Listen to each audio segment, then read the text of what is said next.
All right, let's get this show started! In a recent video shared by Khabib Nurmagomedov on social media, Islam Makhachev shared some inside information about his training camp ahead of his upcoming title fight with Jack Della Maddalena at UFC 322.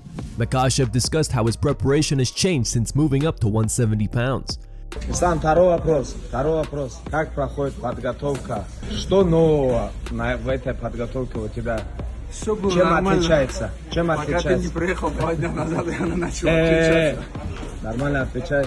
Давай. Чем мне отличается? Веса больше. Берхамов весит 91 килограмм. Раньше я работал с пацаном, который 84-83 весили максимум. Понял. А как с гонка на этот раз? В гонке даже не думаю. Жизнь изменилась. Да. Как на 77 перешел. Раньше всегда думал, на ужин где покушать, что покушать. Сейчас без разницы, лишь бы покушать. Работаем. Daniel Cormier isn't letting go of a recent incident where he felt disrespected by a UFC staff member. The UFC recently released a behind-the-scenes video in which an employee appeared to troll Cormier by asking if he'd like to be more athletic. The former two-division champion didn't find the comment funny and was clearly offended by the question.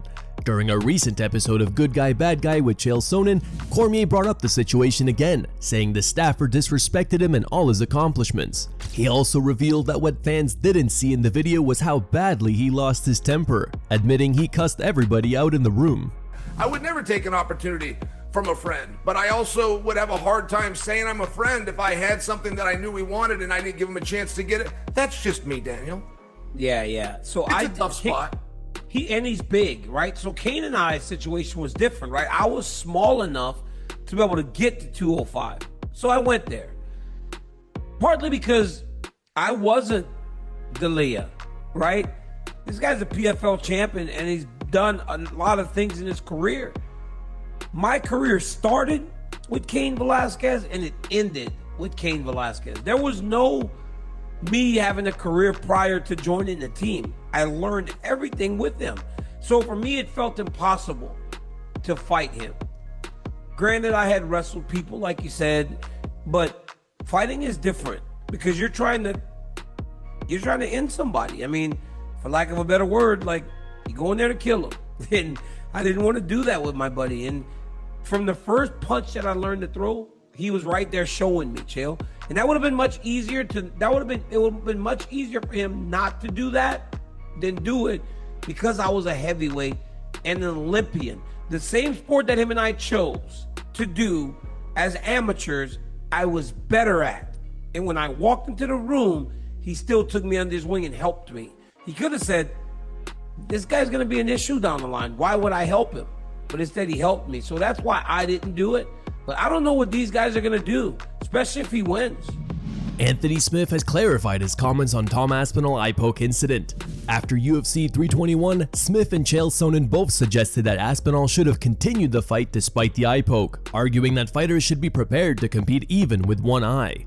Here it is in real time.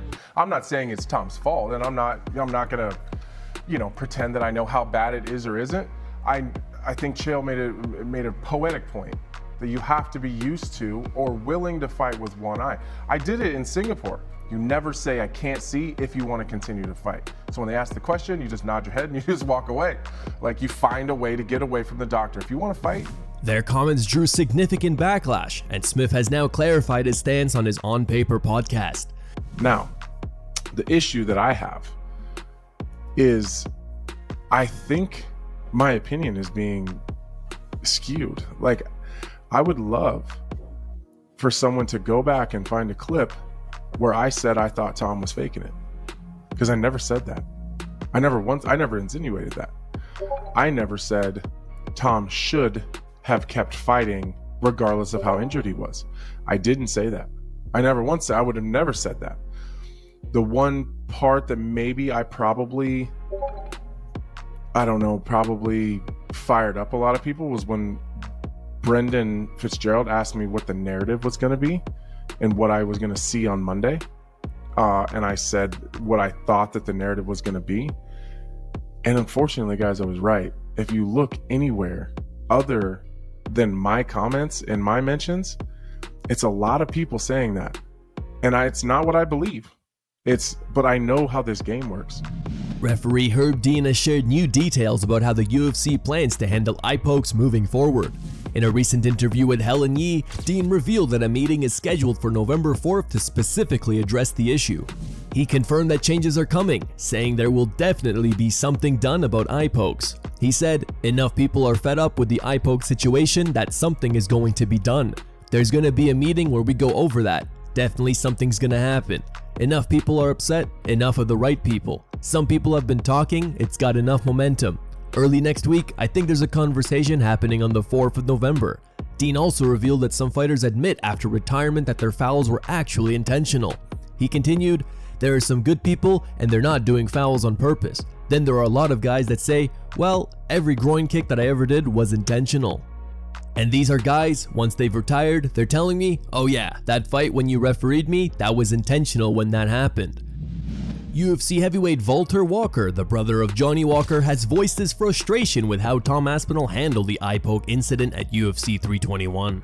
Speaking to Inside Fighting, Walker said that Aspinall made the heavyweight division look bad by choosing not to continue after the eye poke. He said, "Tom made the heavyweights look bad. Because we are big guys, strong guys. This guy poked you in the eye one time, they gave you 5 minutes to recover, and you pulled out of the fight.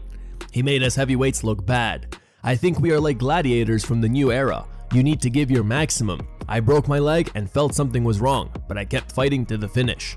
I gave my best because I know I work for the UFC. I know if something goes wrong, they're gonna pay for surgery and take care of me." He continued, "I'm not scared to die inside the cage. And then there's this guy who got poked in the eye and pulled out of the fight. He made us look bad because some guys don't take risks on the main card." Alex Pereira has shared his thoughts on the Tom Aspinall vs Ciryl Gane eye poke incident. In a recent interview with Brazilian outlet MMA Hoje, Pereira expressed some skepticism about the situation, saying he's seen worse eye pokes where the fighters continued to compete. However, he also acknowledged that only Aspinall truly knows how serious the injury was. Vamos falar da luta desse fim de semana. Você acha que deu uma humanizada, pelo menos pra torcida, assim, no Tom Aspinall? Acho que deu uma... baixou um pouco o hype ali, não? Ah, baixou, mas tipo assim, não dá pra saber, né, cara, o que acontece, né? Só o cara ali mesmo. Não dá pra saber, não. A gente sabe que, pô, ele não tava indo tão bem na luta. Mas a gente já viu casos aí também de, pô, o cara não tá indo bem, pô, acontecer alguma penalidade assim, de, pô, o cara voltar melhor, sei lá. Não dá pra saber, entendeu? Pô, os caras mostrando, né, o comportamento dele, até depois, uns falando que ele tava fingindo. Pô, cara, mas sinceramente não dá pra falar. Você viu aquele videozinho que o cara pega, ele dá umas piadinhas assim, aí ele... Eu vi. Não dá pra entender assim, tipo, pegou um dedo mais fundo no outro, né, que ele não reclamou, no outro pegou por fora, né, mas a gente não sabe o impacto também que deu ali, entendeu? Cara, sinceramente não dá pra falar. A gente já viu coisas muito assim, pior e o cara voltar, né? Mas visivelmente pior, né? Mas só estando ali mesmo pra sentir, né? Tom Aspinall took to social media late Friday to mock Ciryl Gane following their controversial eye poke incident at UFC 321. Aspinall shared a meme showing Gane dressed as Freddy Krueger with the caption, "Halloween is coming, Ciryl Gane is ready." Tom added, "Man's been ready." Tom also posted a photo of himself wearing an eye patch, joking, "At least I'm ready for Halloween." While Aspinall hasn't provided an update on his injured eye, he shared a hospital photo with the caption, "Another day, another hospital." All 3 posts were later deleted. Strickland is at it once more. Known for his controversial remarks, the former UFC middleweight champion recently turned his attention to the UFC Performance Institute staff, giving them a taste of his unfiltered personality. So I'm at the PI, later than list of my friends, and they don't like my hat. She doesn't like my hat. I'm telling her, dude, upstairs there's a Mexican Olympian. So what better hat to wear when I'm about to go violate their rights? This is the best hat for it. Here are the top 3 memes found on the internet. Number 3 meme was posted by Alien. Number 2 meme was posted by Private Flicks.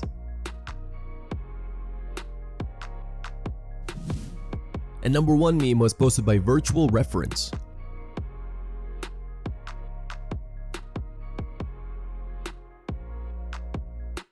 Thank you guys for watching. If you enjoyed the content, please give it a like and subscribe to the channel to stay updated with the latest MMA news.